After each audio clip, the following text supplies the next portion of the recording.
Around 1,925 years ago, the oldest thought experiment known to philosophy and to man was thought up for the very first time by this Greek philosopher Plutarch, and it's still talked about today. The ship of Theseus has troubled philosophers for, well, basically ever. It raises this troubling question: how much change can an object endure while still maintaining its identity? Is it still the ship of Theseus if each part has been carefully rebuilt? Well, I myself have thought up an opinion on this question. And that opinion is rooted in some of these big-name philosophers. You might have heard of them: Heraclitus, Aristotle, Locke. And while what I have to say might not hold that same weight, I think I've come to a pretty reasonable conclusion. First, I'd like to clarify some definitions. When I speak of identity, I'm referring to the continuity of something over time, even as portions of it may change. This also refers to essence, and by essence, I mean this thing rooted in something deeper than physical parts, whether it be intrinsic or granted by the human imagination. I'm also not referencing any religious ties, but in this video at least. So in this video, when we're talking about this ship of Theseus and all these parts being rebuilt, all these different changes occurring, we're not going to be looking specifically at the physical changes. I don't know enough about boats to really get into that. Instead, we will be talking about changes to the identity, which brings us to my opinion.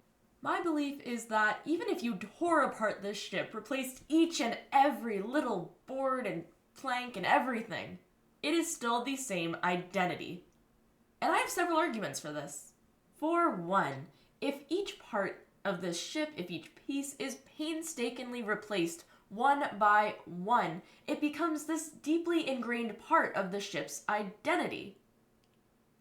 Every replaced part carries this story, this testament to the work put into maintaining the vessel.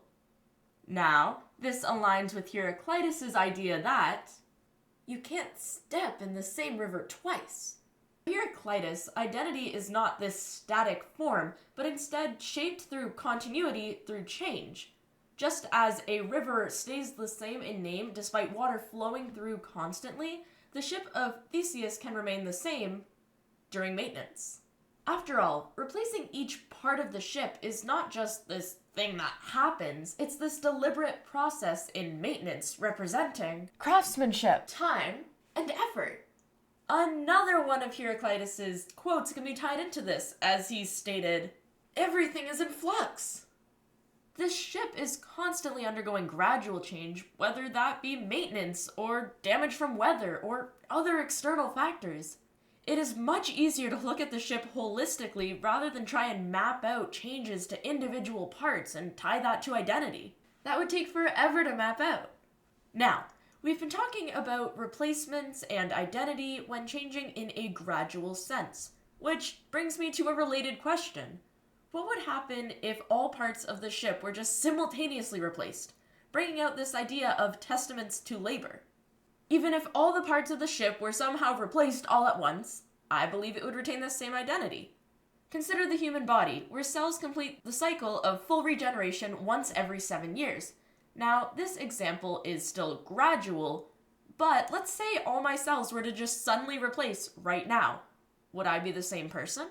Yes, I would still be called Olivia because I would look the same and act the same as I did before. No one would really know the difference. And, well, the same applies for the ship of Theseus. Aristotle's belief in hylomorphism backs this up, something integral to his idea of metaphysics. He posited that objects are made up of both matter, which is the raw material, and form, which is basically the essence of everything. While matter can change, essence and form can remain the same in any given object. I can agree with Aristotle for the most part, differing in the sense that I think form exists in the human brain for non-living objects. I think we as humans are able to kind of shape an object's form in just the manner that we think about them. Very different from Aristotle's idea that these objects have an integral essence. Bringing us into the third argumentation, naming is a social construct. It exists purely in the brain. Therefore, so long as people look at the ship and grant it the same name, it is the same ship. In this sense, identity is tied to memory, an idea attributed to John Locke. John Locke in the spot, time to drop in. He believed that remembrance of experiences is what ties one to their identity and past, and forgetting such is when identity changes. While this argument is typically applied to an individual in the argument of personhood, I think it's just as applicable here. So long as people look at the ship and recall the original name, it remains the same ship. Parts can be damaged, parts can be replaced, but as long as the name holds, so does the identity.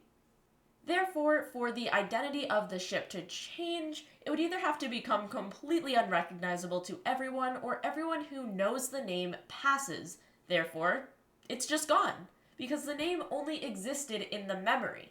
Even removing the naming argument entirely, philosophers like David Parfait believe that the ship retains the same identity due to its continued existence.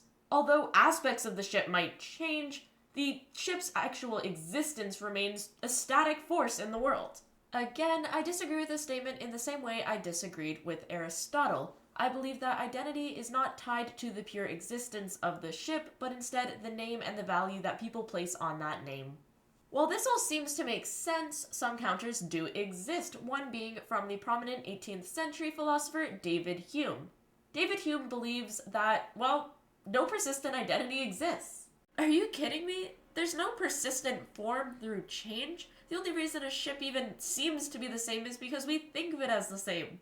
Applying this to Heraclitus' earlier quote, Hume would believe that the river water does change, and the only reason it looks to even be close to the same is because of the human brain. Now, this is actually something I can get behind. I don't think that this is really different from identity, but maybe that's just me. After all, what other than the human brain is keeping track of identity?